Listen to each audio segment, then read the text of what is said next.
男人正在开会，女同事突然惊讶地提醒他。それどうしたんですか？走。不仅如此，最近他经常无缘无故出现恶心呕吐，于是他到医院做了个全身检查，没想到医生居然说間違いないです。9週から10週かな。看到他疑惑不解，医生把仪器屏幕转了过来。これが赤ちゃんです。赤ちゃん。落ち着いて聞いてくださいね。檜山さん、あなたは妊娠しています。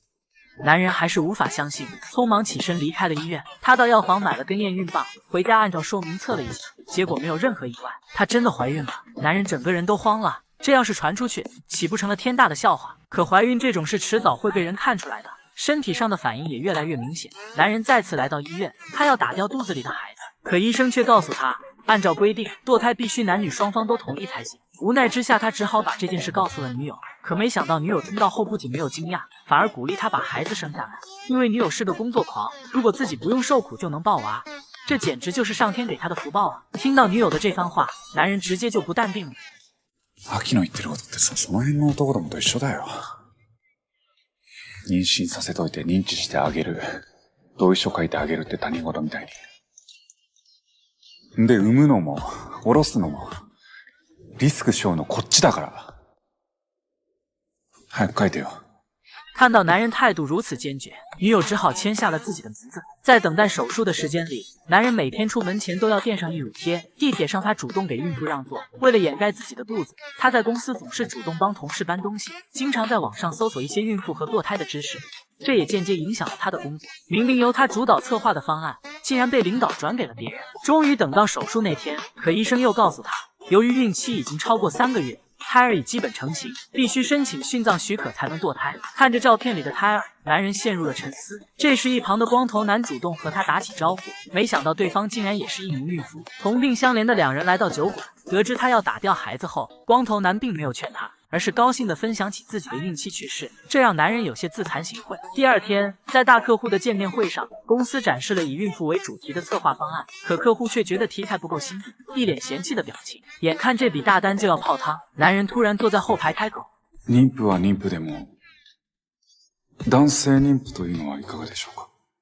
这个提议让客户眼前一亮，可上哪去找这样的模特呢？为了重回事业巅峰，男人鼓起勇气站了起来，在所有人诧异的目光下，他公开了自己孕妇的身份，并毛遂自荐可以担任模特，这让客户欣喜不已。公司的合作顺利达成，很快，男人就成了广告界的宠儿。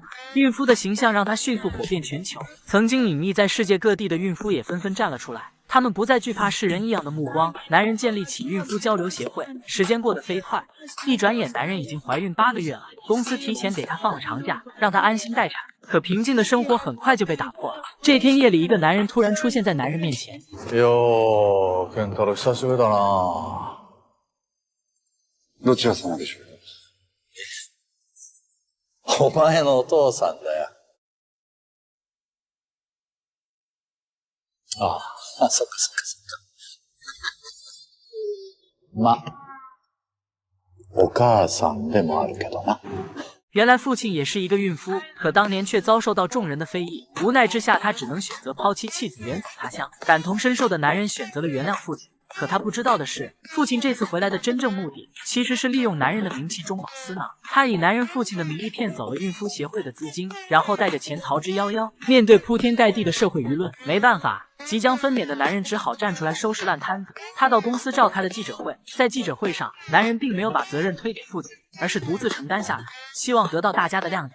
就在他起身准备退场时，整个人突然摔倒在地，很快就被送进了急救室。医生准备提前进行剖腹产手术，幸运的是手术非常顺利，父子平安。狠心的父亲被儿子的行为所打动，他主动把钱还给了协会，真心的向儿子道歉。接下来的日子里，男人变成了超级奶爸，悉心照顾着可爱的宝宝，女友则专心在外打拼，开始赚钱供养家庭，一家人开启了崭新的美好生活。如果男女都能怀孕的话，你愿意当一名孕妇吗？